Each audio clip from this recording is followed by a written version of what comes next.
아멘. 오늘 예배를 통해 하나님께서 우리에게 주시는 말씀 누가복음 7장 1절에서 10절까지 말씀입니다. 이 살아계신 하나님의 말씀을 정원문 형제가 낭독할 때 하나님의 음성을 들으시기 바랍니다. 예수께서 모든 말씀을 백성에게 들려주시기를 마치신 후에 가버나움으로 들어가시니라. 어떤 백부장의 사랑하는 종이 병들어 죽게 되었더니 예수의 소문을 듣고 유대인의 장로 몇 사람을 예수께 보내어 오셔서 그 종을 구해 주시기를 청한지라. 이에 그들이 예수께 나와 간절히 구하여 이르되 이 일을 하시는 것이 이 사람에게는 합당하니이다. 그가 우리 민족을 사랑하고 또한 우리를 위하여 회당을 지었나이다 하니 예수께서 함께 가실새 이에 그 집이 멀지 아니하여 백부장이 벗들을 보내어 이르되 주여 수고하시지 마옵소서. 내 집에 들어오심을 나는 감당하지 못하겠나이다. 그러므로 내가 주께 나아가기도 감당하지 못할 줄을 알았나이다. 말씀만 하사 내 하인을 낫게 하소서. 나도 남의 수하에 든 사람이요 내 아래에도 병사가 있으니 이더러 가라 하면 가고 저더러 오라 하면 오고 내 종더러 이것을 하라 하면 하나이다. 예수께서 들으시고 그를 놀랍게 여겨 돌이키사 따르는 무리에게 이르시되 내가 너희에게 이르노니 이스라엘 중에서도 이만한 믿음은 만나보지 못하였노라 하시더라. 보내었던 사람들이 집으로 돌아가 보매 종이 이미 나아 있었더라. 아멘. 하나님의 말씀입니다. 하나님, 오늘도 또 이 말씀으로 우리를 가르치소서. 2000년 전 그 말씀과 그 상황이 오늘 우리에게, 나에게, 이 공동체에, 이 사회에 주께서 꼭 하시고 싶은 그 말씀이 되어 각자가 듣고 그리고 인정하고 받아들이며 살아낼 수 있는 은총도 허락하옵소서. 함께 모으는 예물이 당신의 사랑을 위해 꼭 필요한 곳에 바르게 사용되도록 주께서 동행하시기를 구합니다. 여러 모습으로 지금 이 자리에 있나이다. 한 명 한 명 주께서 깊이 만나시고 특별히 이 땅을 긍휼히 여기사 당신의 마음이 당신을 아는 자들에게 흘러가 것이 건강하고 사랑의 행동으로 나타날 수 있도록 인도하소서. 예수님의 이름으로 기도합니다. 아멘. 복음서는 4개의 복음서가 있습니다.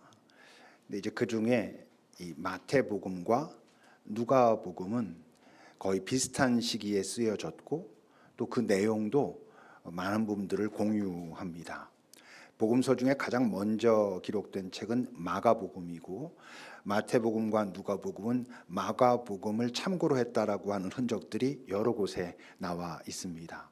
그래서 마가복음과 마태복음, 누가복음 이 3개의 복음서를 요한복음을 빼고 특별히 공관복음, 어떤 같은 관점, 같은 시각으로 기록한 책이라고 해서 공관복음이라고 합니다. 이 마태복음과 누가복음은 그 흐름에 있어서도 비슷한 흐름을 가지고 있는데 마태복음 5장, 6장, 7장에 뭐라 했습니까? 산상수훈이라고 했죠. 예수님의 가르침을 한데 다 모아 정리해 놓았습니다. 근데 똑같은 방식으로 누가복음에는 6장에 마태복음의 산상수훈의 그 내용을 누가복음에서는 6장에 다 이렇게 모아 놨습니다. 그리고 우리가 지난주에 살핀 것처럼 그 산상수훈이 끝나고 8장부터 9장까지가 그 이후에 예수님이 사람들과의 만났던 여러 만남과 치유 기사들을 모아놨는데 그 8장의 첫 기사가 뭐였죠? 나병 환자 이야기였죠. 근데 이제 누가복음에서는 똑같은 구조를 가지고 있는데 그 평지설교, 누가복음에서는 평지설교라고 합니다. 마태복음은 산상설교라고 하지만 왜냐하면 아마도 마태는 예수님의 어떤 말씀을 들을 때 가장 임팩트 있게 들었던 말씀을 들은 장소가 산이었던 것 같아요. 그래서 그 말씀을 모아놓으면서 산에서 말씀하셨다 이렇게 기록하고 있고 누가는 아마 어떤 평지에서 들었던 어떤 말씀이 가장 그에게 임팩트가 있었고 그래서 하나님의 그 예수님의 말씀을 다 모아 놓으면서 평지에서 이렇게 전하셨다라고 기록하고 있어요. 그 차이만 있는 거죠. 누가복음도 6장에서 그 평지 설교 얘기를 끝나고 7장에서 예수님의 여러 만남들을 기록하는데 마태복음은 첫 기록이 그 나병 환자였다면 누가복음에서는 오늘의 본문인 백부장 이야기를 기록합니다. 이 백부장 이야기는 마태복음에서는 나병 환자 그 다음 두 번째 기록으로 나와 있어요. 그러니까 마태도 그렇고 누가도 그렇고 이 백부장 이야기가 매우 의미 있는 예수님의 만남으로 기록하고 있는 것이죠. 본문 1절과 2절을 보십시오. 예수께서 모든 말씀을 백성에게 들려주시고 평지 설교를 하시고 모든 가르침을 하신 후에 가버나움으로 들어가셨다. 그리고는 어떤 백부장의 사랑하는 종이 병들어 죽게 된 상황을 알게 되셨다라고 기록을 합니다. 이 백부장 사건이 갖고 있는 독특함이 있는데 그것은 뭐냐 하면 이 복음서에서 예수님의 여러 모습을 기록하는 중에 예수님께서 깜짝 놀라셨다라고 기록하는 유일한 사건이 이 백부장 사건입니다. 백부장을 보시면서 예수님이 매우 놀라시는 그런 이야기가 마태복음에도 있고 누가복음에도 나와 있습니다. 예수님은 과연 무엇에 놀라셨을까? 7절과 8절을 여러분 보시면 이제 그 백부장이 자기 친구들을 먼저 보내서 예수님께 자기 하인을 좀 고쳐달라고 부탁을 하고 나선 자기 그 벗에게 가서 이 말 좀 전해달라고 전하는 지금 이야기입니다. 내가 주께 감당하지 못할 줄을 나아가기도 감당하지 못할 줄을 제가 지금 마음속에 느끼고 있습니다. 그냥 말씀으로만 해도 내 하인이 나으실 겁니다. 직접 우리 집에 오시겠다고 하니까 나도 남의 수하에 든 사람이고 내 아래도 병사가 있어서 이렇게 하면 이렇게 하고 저렇게 하면 저렇게 하는데 당신의 능력이면 우리 하인에게 우리 집까지 오지 않으셔도 됩니다. 제가 당신이 우리 집에 오시는 걸 제가 감당할 수 없습니다. 이렇게 얘기하고 있는 거예요. 언뜻 들으면 예수님에 대한 그 능력을 저렇게 신뢰하고 믿는 것을 보고 예수님이 놀라셨는가라고 생각할 수도 있지만 사실 그런 믿음들은 그런 간절함들은 복음서에 곳곳에 나와 있거든요. 특별히 그 가나안 여인 같은 경우도 귀신 들린 자기 딸을 집에다 두고 자기 혼자 예수님 앞에 나와서 우리 딸 좀 고쳐주십시오 그랬는데 그때는 예수님이 매우 거칠게 대하시잖아요. 자기 자녀에게 줄 떡을 개에게 주는 게 옳지 않다 이렇게까지도 함부로 말씀하시지만 그 여인은 내가 개라고 하셔도 좋으니 내 딸을 고쳐주십시오 해서 예수님이 참 너의 믿음이 대단하다 이러시기도 했거든요. 그러니까 단순히 그의 믿음 때문에만 예수님이 그토록 놀라셨다라고 하는 것은 좀 무리가 있고 오늘 본문에는 예수님이 왜 놀라셨을까에 대한 답을 좀 힌트를 얻을 수 있는 곳이 여러 곳이 있습니다. 우선 첫째는 예수님의 놀람의 이유 중에는 그 백부장이 약자를 대하는 태도와 관련이 있는 듯 합니다. 본문 2절입니다. 누가의 이야기죠. 지금 어떤 백부장의 사랑하는 종이 병들어 죽게 되었다라고 기록합니다. 근데 저 사랑한다라는 말과 종과는 이게 지금 어울리는 단어가 아닙니다. 저 종은 둘로스라고 하는 단어, 노예라는 뜻입니다. 저 당시의 노예는 그냥 소모품이고 언제든 다른 것으로 대체 가능한 그런 어떤 인간 존재라기보다는 그저 하나의 소모품 정도였었거든요. 근데 지금 그 노예를 가리켜서 사랑한다라고 표현하는데 저게 그냥 좀 아꼈다 이런 뜻이 아닙니다. 저거와 똑같은 단어가 쓰인 곳이 성경에 2곳 이상 나오는데 2곳만 보면 빌립보서 2장은 그러면 너희가 주 안에서 모든 기쁨으로 그를 영접하고 이렇게 이와 같은 자들을 존귀히 여겨라 할 때 저 존귀하다라는 단어가 지금 앞에 나온 사랑하다는 단어의 그 원문과 같은 단어입니다. 그뿐만 아니라 베드로전서를 보면 사람에게는 버림바가 되었으나 하나님께는 택하심을 입은 보배로운 산돌이신 예수께 나아가 저 보배로운 지금 저 단어는 더군다나 예수님께 지금 예수님을 수사하는 단어잖아요. 저 보배롭다라고 하는 단어도 바로 그 사랑하는 단어랑 사랑하는 이라는 것과 같은 단어입니다.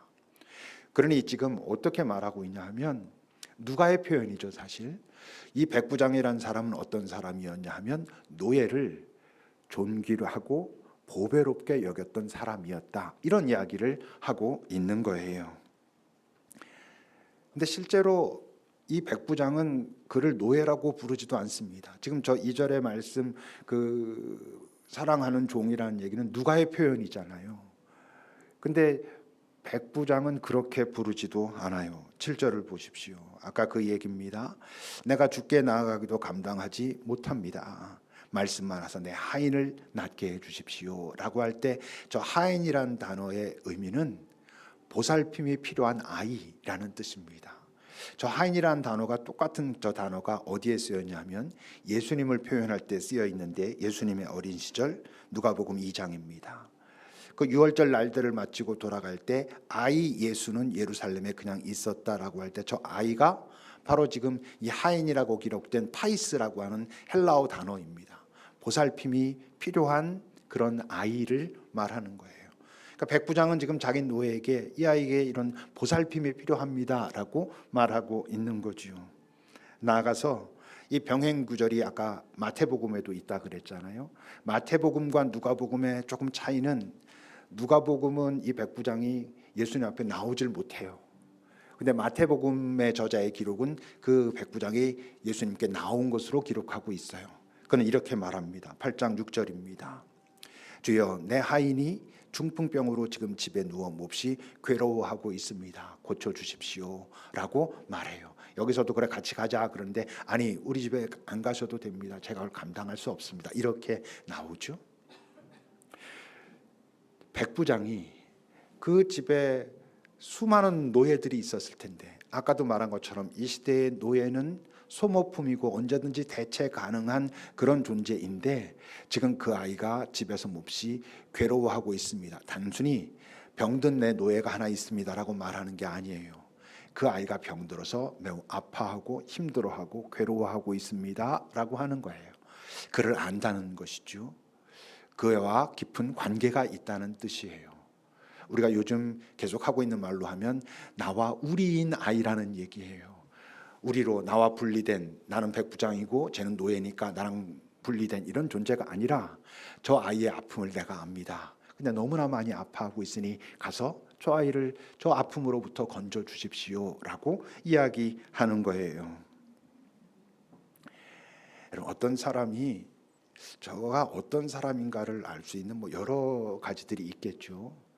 근데 여러분 그를 정말 딱 알 수 있는 아주 좋은 장면이 있어요. 뭐냐면 그가 무의식 중에 약자를 어떻게 대하는가를 보면 그가 어떤 사람인지 알 수 있어요.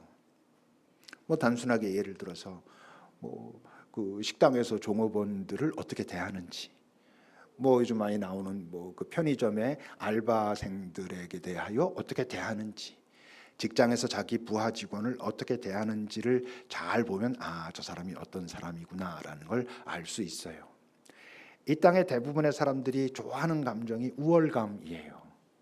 내가 저 사람보다 낫다라고 하는 우월감을 다 원하죠. 많은 사람들이. 바로 그 우월감을 갖기 위해서 사람들은 끊임없이 비교하고 경쟁하고 내가 좀 더 우월하다라고 느끼면 내가 지금 잘 살고 있어 이렇게 말하는 세상이에요. 그런 우월감의 가장 천박한 형태로 나타나는 게 소위 갑질 같은 거잖아요. 근데 그것은 인간에 대한 애정이 없는 거예요. 약자에 대한 애정이 없다는 건 인간에 대한 애정이 없는 거잖아요. 근데 지금 이 사람은 그렇지 않았다는 거예요. 물론 약자에 대한 그의 모습만 보고 예수님이 깜짝 놀랐다고 기록하고 있지는 않아요. 또 하나는 이 사람이 가지고 있는 힘, 백부장이잖아요. 백부장이 지금 그 가버나움이라고 하는 지역을 다스리고 있는 사람이에요. 그 전체의 통치자란 말이에요. 정복자인 것이죠.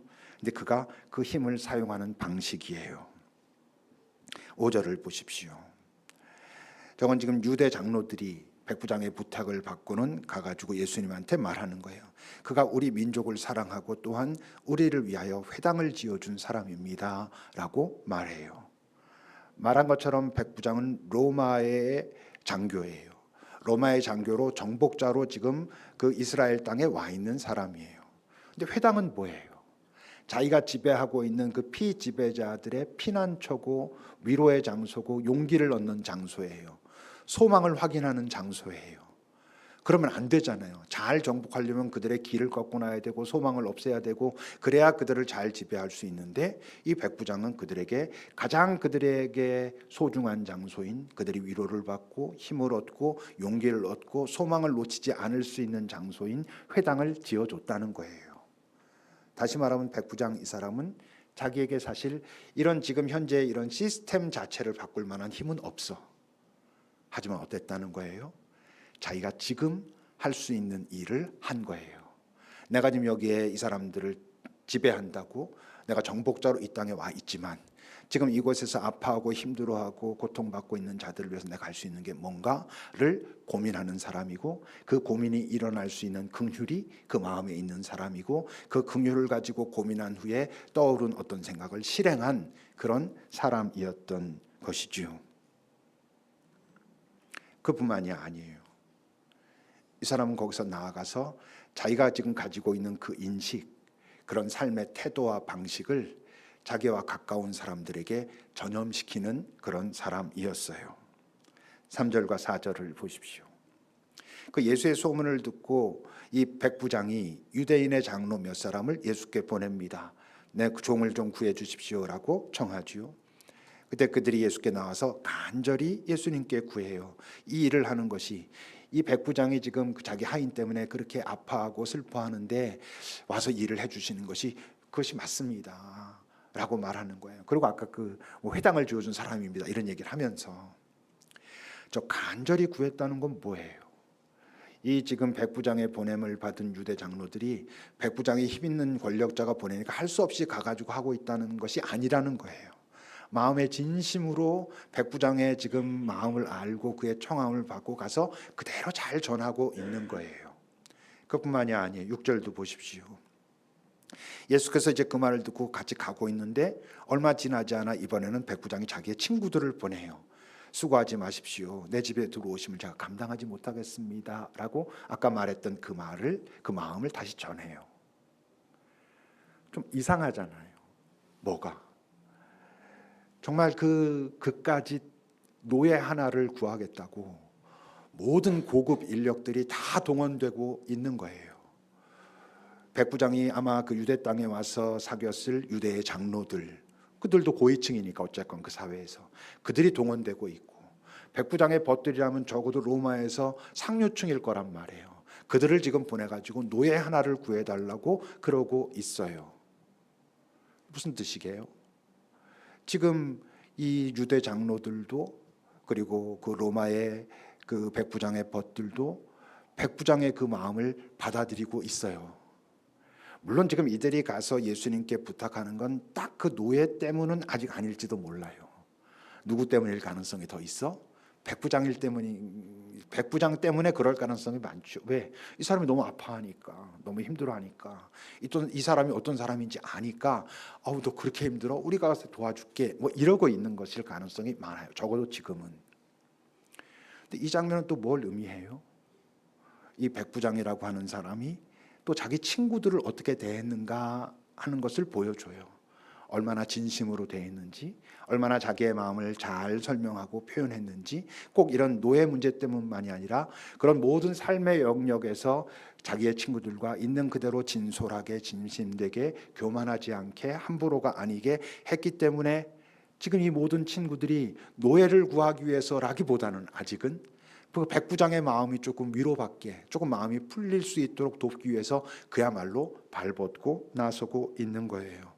그러면서 그들도 그 마음을 점점 배우고 있는 것이죠. 물론 뭐 약자를 대하는 태도도 그렇고, 힘을 사용하는 방식도 그렇고, 그리고 그 친구들과의 그런 관계 속 그런 것도 그렇고, 그렇지만 이제 아마 예수님이 가장 놀라셨던 지점은 바로 그런 삶을 살게 하는, 그런 삶의 방식을 취하게 하는 그의 어떤 내면, 그의 중심, 그의 자기 인식, 이 부분을 예수님은 매우 놀라셨던 것 같아요. 다시 여러분 6절과 7절을 보십시오. 예수께서 그 부탁을 받고 함께 갈 때 집에 가까이 왔을 때 백부장이 이젠 자기 친구들을 보내서 수고하지 마시오. 우리 집에 오시는 걸 제가 감당할 수가 없습니다. 내가 주께 그래서 나아가서 직접 부탁하지도 못했습니다 라고 하면서 말씀으로 그냥 해 주십시오. 이 태도는 단순히 예수님을 두려워해서가 아니죠. 저 백부장이 로마 황제 앞에 섰을 때는 그런 두려움이 있었을 수 있어요. 그가 자기의 모든 것을 그야말로 죽느냐 사느냐를 다 가지고 있는 사람일 수 있으니까 그런 권력자 앞에서는 어쩌면 두려워할지도 모르겠어요. 근데 지금 저 마음은 우리 집에 오시는 것도 제가 감당할 수 없습니다라고 하는 저 마음은 아직 저 백부장은 하나님이 어떤 분인지 사실 지금 도움을 요청하고 있는 예수가 어떤 분인지도 정확하게 알지 못하지만 그의 마음속에 있는 게 있어요. 왜냐하면 그 어떤 우리랑은 다른 어떤 존재 같은 그 분에 대한 경외심 같은 거예요. 팔복의 이야기를 하면 심령의 가난함 같은 거예요. 심령의 가난함이 있어요. 당신이 어떤 분이라는 것이 내가 느끼면서 나는 내가 어떤 존재인 걸 알겠습니다. 내가 어떤 존재인 걸 알기에 당신이 우리 집에 와서 이런 것들을 다 보시는 그것조차도 제가 감당할 수 없을 만큼 내 마음은 지금 참 많이 어렵습니다. 긍정적인 의미의 단순히 겸손함을 넘어서는 그 어떤 마음을 이 사람은 가지고 있어요. 그러니 어떻게 생각하면 아직 이 백부장은 그 여호와 하나님, 그 유대의 하나님 모르잖아요. 잘 예수님에 대한 소문을 들었다고 한 예수님과 어떤 깊은 관계를 맺은 것도 아니에요. 그의 어떤 이야기를 듣고 그의 어떤 표적들을 보고 그런 것도 아니었어요.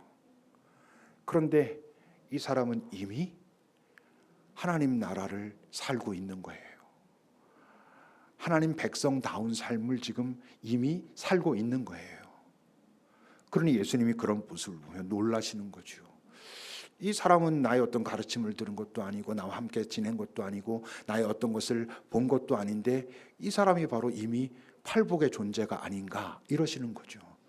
이 사람 안에는 심령의 가난이 있고 애통하는 마음이 있고 온유함이 있고 의에 줄이고 목마름이 있고 긍휼히 여기고 마음을 청결하게 하려 하고 화평케 하려 하고 하는 이런 모습이 이 사람 안에 어떻게 있는 거지?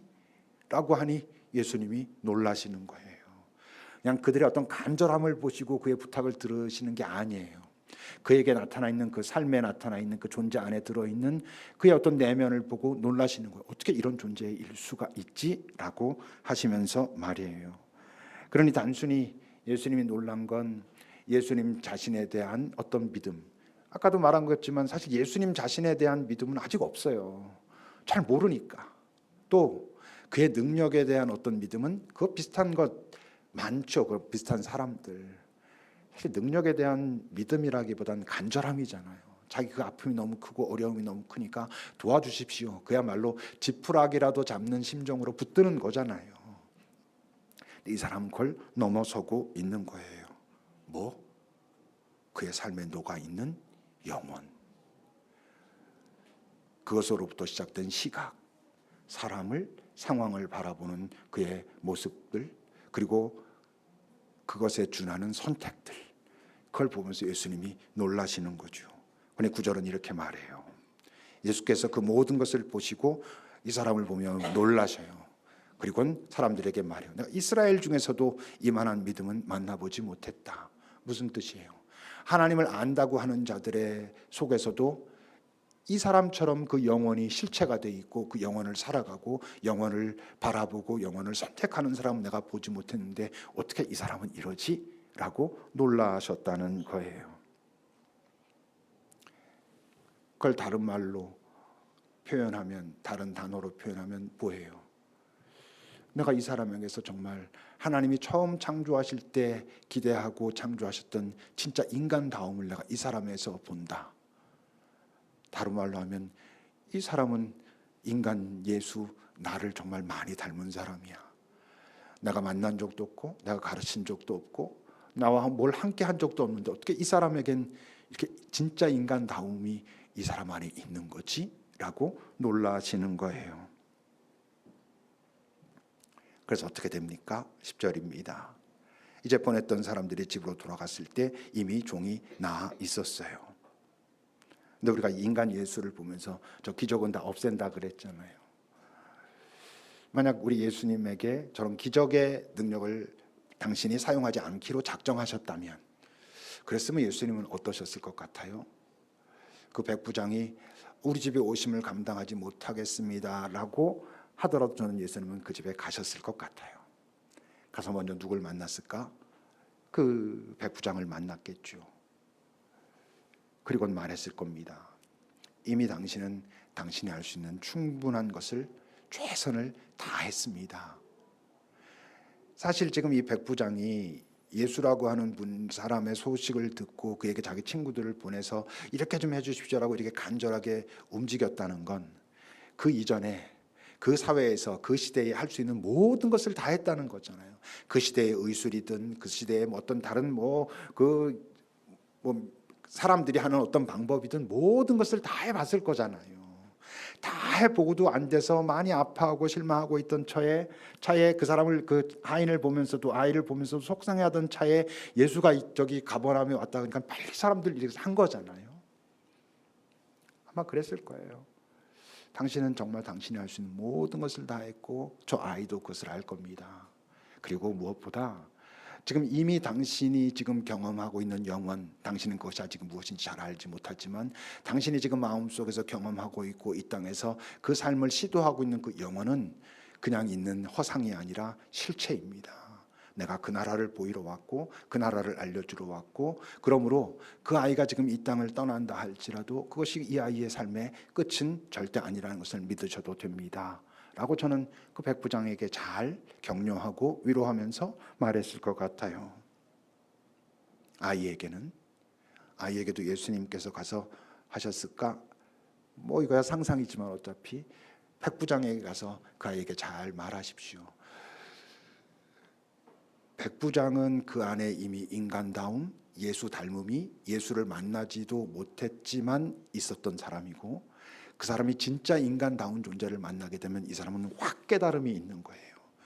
예수를 만나게 되면 예수에게 그동안 많은 것들을 듣지 않았어도 예수 안에 예수와 닮은 모습을 가지고 있는 사람은 예수를 만나는 그 순간 확 눈이 뜨어지는 것이죠. 그러니까 그가 말하는 예수가 자기에게 와서 전해준 영혼 이런 것들이 그는 경험됐을 거라 생각해요. 그래 그 마음을 가지고 그 하인에게 갔겠지. 그 하인에게 그런 이야기들을 전부 말했을 때 하인은 어땠을 것 같아요? 그 하인의 마음은 그 이야기를 주인에게 들으면서 어땠을까? 한참 잠잠하던 그 나의 아저씨 얘기를 또 하면 그 지안이라고 하는 참 힘들게 살았던 그 친구가 그 상무 심사를 그 박동훈 부장이 받게 됐는데 사실은 그에 대적하는 사람들이 그 친구를 데려다 뭔가 좀 흠을 잡을까 하고 데려가잖아요. 그때 그 친구가 그런 얘기를 해요. 같이 밥 먹으러 가자. 고기 와서 먹어. 라는 그런 어쩌면 단순한 호의의 말을 저는 처음 들어봤습니다. 내가 그분과 만나면서 어쩌면 나도 괜찮은 사람일 수도 있지 않을까? 라는 마음이 들면서 나도 좋은 사람이 되고 싶어졌습니다. 그분과 함께 지냈던 3개월이 나의 21년 삶 중에 가장 행복했습니다. 이런 얘기를 해요. 그 친구는 그동안 삶을 살아오면서 사는 게 지긋지긋했거든. 왜 자꾸 이렇게 난 태어날까? 이제 그만 태어나고 싶은데 계속 그랬어요. 나중에 어떤 다른 상황 속에서 서로 전화를 하면서 그런 얘기하죠. 나 이제 다시 태어나도 괜찮아요. 아저씨한테 내가 사람 대접 받아봤고 사람답다는 게 뭔지 알았고 그래서 이 세상 이렇게 만만치 않지만 나 또 다시 태어나도 살 수 있어. 이런 얘기해요. 마지막 헤어지는 장면쯤에서 오히려 이제 박동훈 부장이 그 지안이한테 고맙다고 하면서 그러잖아요. 나 다 죽어가는데 네가 나를 살리려고 나한테 왔나 보다. 나 죽어가는데 네가 나와서 살렸어. 이렇게 말하니까 그 친구가 그래요. 나는 아저씨 만나서 처음 살아봤어요. 이렇게 말해요. 진짜 인간다운 사람을 만나면 사람들은 인간다워지고 싶어지게 돼 있어요. 그 아름다움을 알거든. 내 존재의 중심 저 깊은 곳에 그 핵심이 건드려지거든. 아, 이런 삶이 이런 모습이 이런 사람이 아름답구나 라는 걸 느끼기 때문이에요. 그리고는 어땠을까? 잘 죽었을 거예요. 아쉽지만 주인님과 좀 더 많은 시간 보내고 싶지만 제가 지금까지 살아온 동안 오히려 제가 주인님 만나서 살았던 이 몇 년이 제 인생에서 가장 행복했던 시간들이었습니다. 주인님이 나에게 영원을 말씀하시고 그러신다면 저 그거 믿을 수 있어요. 저 지금 이 아픈 것 그래서 내 목숨이 끊어진다고 할지라도 저 받아들일 수 있어요. 전 이럴 수 있을 것 같아요. 왜냐하면 인간다워지기 위한 마지막 퍼즐이 뭐냐 하면 잘 죽는 거거든요. 그리고 잘 죽는 훈련은 어떻게 하는 거예요? 잘 떠나보낼 줄 아는 거예요. 잘 떠나보내는 훈련을 해야 잘 떠날 수 있어요. 그것이 이 땅에서는 그 인간다움이 완성되지 않지만 영원의 나라, 그 하나님의 나라에서 완성될 날을 기대하며 마지막 내가 내리는 선택이어야 돼요. 잘 이 세상을 떠나는 것, 내가 사랑하던, 내가 함께하던 사람들과 잘 이별할 줄 아는 것, 그런 준비는 뭐라고? 내가 사랑하던, 내가 아끼던, 함께하던 사람을 잘 떠나보낼 줄 아는 것, 먼저 가서 기다리라고 말할 줄 아는 것이 인간다움의 여러분 완성 직전의 단계예요. 이 사람은 그렇게 살았어요. 그러니 여러분, 그 마음 안에 영혼을 담은 자의 어떤 인식, 그 영혼을 담은 자의 이 세상을 바라보는 태도, 삶의 선택은 이 세상에서 이렇게 하면 사람들이 잘 살 수 있어라고 말하고 있는 어떤 이념보다 훨씬 급진적이에요. 훨씬 파격적인 거죠. 사실 예수님이 이 땅에 오셔서 그런 파격 때문에 사람들의, 특히 기득권 세력들의 그 공격을 받은 거잖아요. 지금 이 백부장의 삶은 왜 예수님이 보고 어쩌면 그게 맞아, 그게 당연해 라고 생각하실 것인데 보고 놀라셨냐면 이 세상에는 그게 없는 거였거든.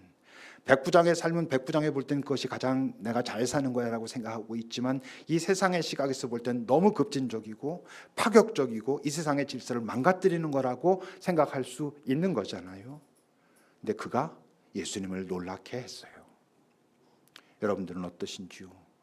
여러분들은 그저 이 세상의 익숙함, 당연함, 낯섦 이런 것들에 의해서 결정하고 있는 것은 아닌지, 정말 내 안에 하나님의 나라, 영혼을 담고 그 영혼을 맛보고 꿈꾸고 그리고 그 영혼의 시각으로 바라보고 그리고 선택하고 있는지, 만약 그렇다면 여러분들을 보고도 예수님은 놀라실 거예요. 기뻐하시면서 네가 참 귀하다라고 말씀하시면서요.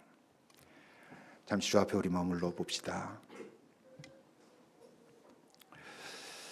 나는 나보다 약한 자들을 대할 때 무의식적으로 함부로 하진 않나? 나는 내가 어떤 부분에서 내가 가지고 있는 어떤 힘 또는 권력, 권세를 어떻게 사용하지? 나는 내 옆에 있는 사람들에게 선한 전염을 시키고 있나? 내가 있기 때문에 내 주변에 있는 사람들도 조금은 더 인간다워지고자 하는 그런 마음을 갖게 되는가? 나는 나를 주님 앞에서 또는 주님 안에서 무엇으로 생각하지? 여러분들 자신을 잠시 주님 앞에서 살펴보십시오.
하나님, 정말 인간다운 모델이 없어 무엇이 정말 인간인지, 잘 알지 못하는 이 세상에 우리가 살며 참 인간으로 오신 예수님을 만났고 그 예수님을 통해 진짜 인간이 무엇인지를 배웠으면서도 여전히 우리는 이 땅 사는 동안 끊임없이 우월감을 누리기 위한 선택들을 하고 있지는 않은지요. 주님, 내 주변에 있는 사람들, 그것이 약자든 나의 친구든 윗사람이든 어떤 마음을 가지고 대하는지, 내가 무언가 힘을 갖게 됐을 때 그 힘의 의미를 무엇이라 생각하는지, 내가 있기에 내 주변은 어떻게 되는지, 그리고 무엇보다 나는 나를 무엇이라 생각하는지 항상 살펴보며 나의 삶을 잘 돌아보므로 주께서 보실 때, 야, 이제 내가 널 보며 놀람이 있다, 웃음이 있다, 기쁨이 있다 말씀하실 만한 삶을 살아내기를 하여 그 인간성이 상실된 이 세상, 권력을 추구하고 자기의 욕망을 위해서라면 어떤 방법이라도 써도 된다고 하는 이 세상에서 우리가 인간다움을 보여줄 수 있는 그 삶을 우리가 함께 살아내게 하옵소서. 예수님의 이름으로 기도합니다. 아멘. 찬송하시겠습니다.